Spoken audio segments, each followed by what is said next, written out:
Welcome to the week 2 and week 3 review. I apologize for not getting this to you guys sooner, but as I mentioned in class, my camera on my computer stopped working, so I just recently got that fixed. So just bear with me as I go back a couple of weeks and talk about what we talked about in week 2. So week 2 was when we got into reading and writing philosophy. And the main crux of this week was trying to understand arguments, because essentially when you're reading philosophy, what you're doing is you're evaluating arguments, and when you're writing philosophy, you're constructing your own arguments. So in order to be able to do that, you have to understand what makes up an argument, what makes a good argument, and what makes a bad argument. So we started off talking about the first thing to consider when you're thinking about arguments are propositions, or sometimes they're called statements. And as we mentioned in class, a statement or a proposition is something that can either be true or false. The cat is on the mat, it's raining outside, etc. And an argument is comprised of several statements or propositions, and the argument structured in such a way that some of those propositions are designed to support another proposition. And the proposition that's supported is known as the conclusion, and the propositions that are supporting the conclusion are known as premises. So that is the structure of an argument. It's a group of premises that support a conclusion.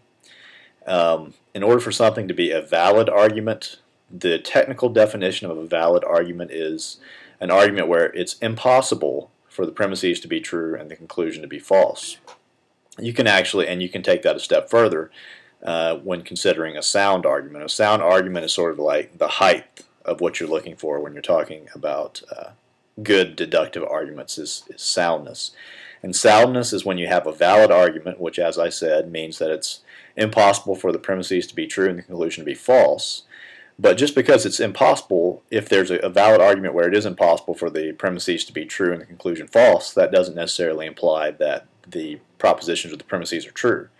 Now, if the premises are true, then you have a sound argument. So a sound argument is one in which it's valid and the premises are true. So that's sort of the height of what you're looking for when you're trying to either evaluate or construct an argument. And a lot of times what you'll also find is that, you know, when there's a proposition or a premise, there's going to be an argument that's actually given for that. So really what you're getting is a series of arguments built upon other arguments. There are several different forms that deduct, and that's primarily we're looking at deductive logic, and that's essentially a set of reasoning where the premises are supposed to lead conclusively to the conclusion, instead of like in an inductive argument, which is more of a probability type argument where you have sort of an inference to the best explanation. In deductive logic, you're supposed to be able to have a sort of a proof of the conclusion if you follow the principles of deductive logic. So a couple of type of arguments that we looked at in class of deductive arguments. One was a conditional argument.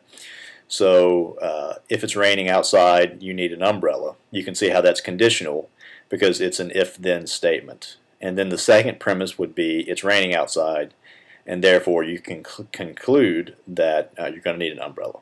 So that is probably the most famous type of conditional arguments, known as modus ponens, and the symbolic structure of that is if A, then B, A, therefore B.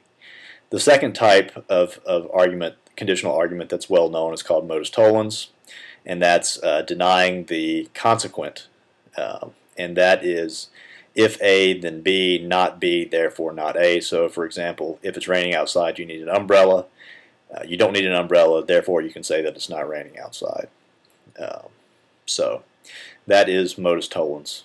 There are a couple of fallacious things that are close to modus ponens, modus tollens.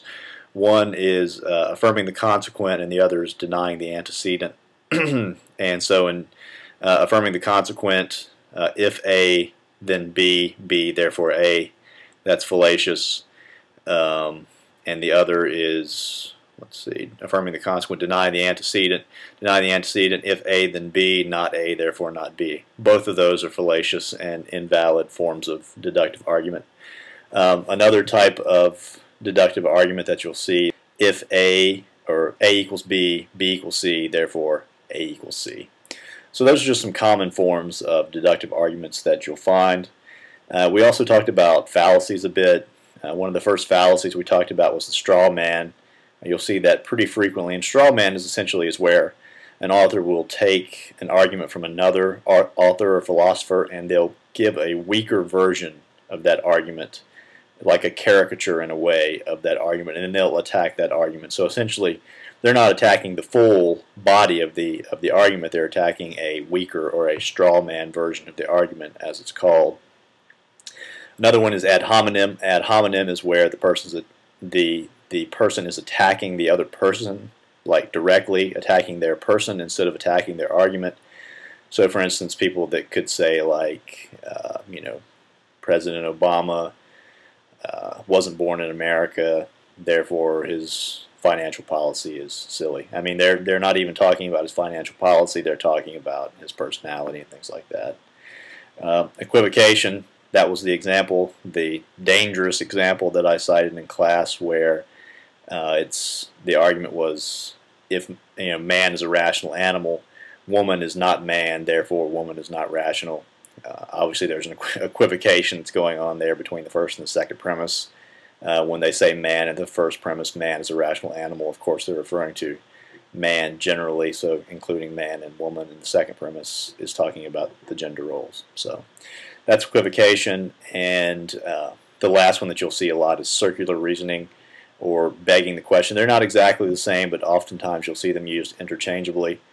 And that's where you're assuming the truth of the conclusion in one of the premises that's you're trying to prove the conclusion. I think the example I used in class was the Bible is true because God exists.